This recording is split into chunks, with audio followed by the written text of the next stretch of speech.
Esther 2:16. So Esther was taken to King Xerxes into the royal palace in the 10th month, that is the month of Tebet, in the 7th year of his reign. You know, one day we will stand before our king. Will we be able to answer? We won't be able to answer ourselves, but will we have Christ to answer for us? Okay. Daniel 4:13 through 15.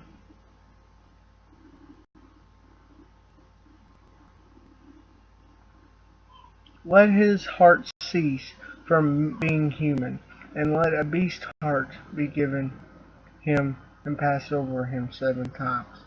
You know, the heart of a beast. People are more prone to care and love, and animals just based off instinct. So by saying this, he's no longer going to do things out of emotion. He's going to do things out of instinct. He's going to be as a wild animal.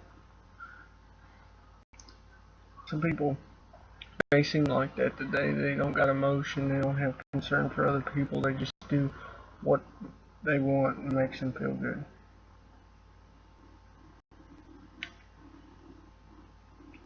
Verse 14. This is a sentence given by the watchful ones, the question settled by the holy ones.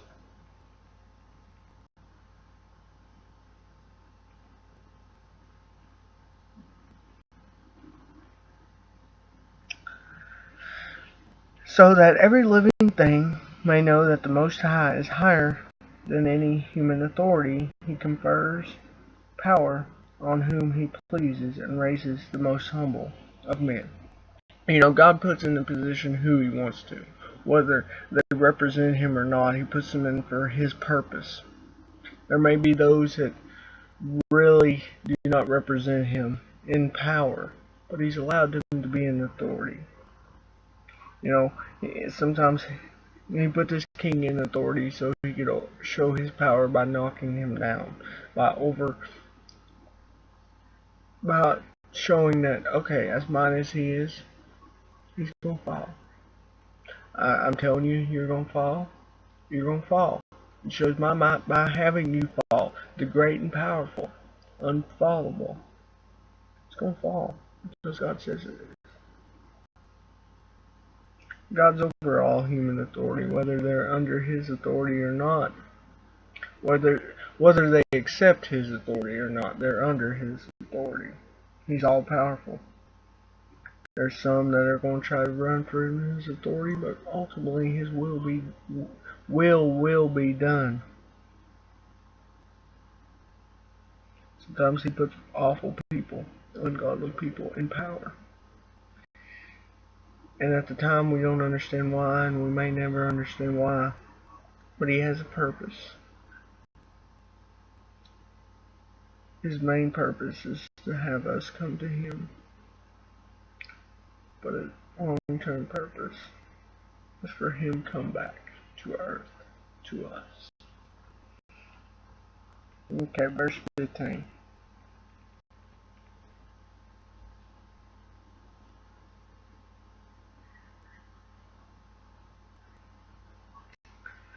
This is a dream I had. My king Nebuchadnezzar, you Belshazzar, explain it to me, since not one of the wise men of my kingdom has been able to interpret it for me. But you can, for the Holy Spirit, the Spirit of the Holy God dwells in you. He knew there was something special about Daniel.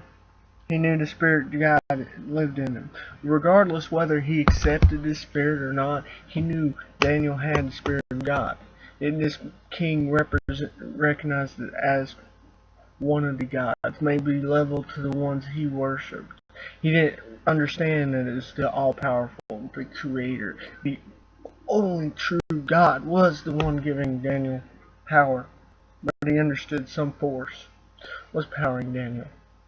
You know, there's so much evidence that people may not reject there being God, a creator. But that doesn't mean they accept God for who he is. Oftentimes they accept the idea of God, then make God what they want. And that's kind of what King Nebuchadnezzar was doing here.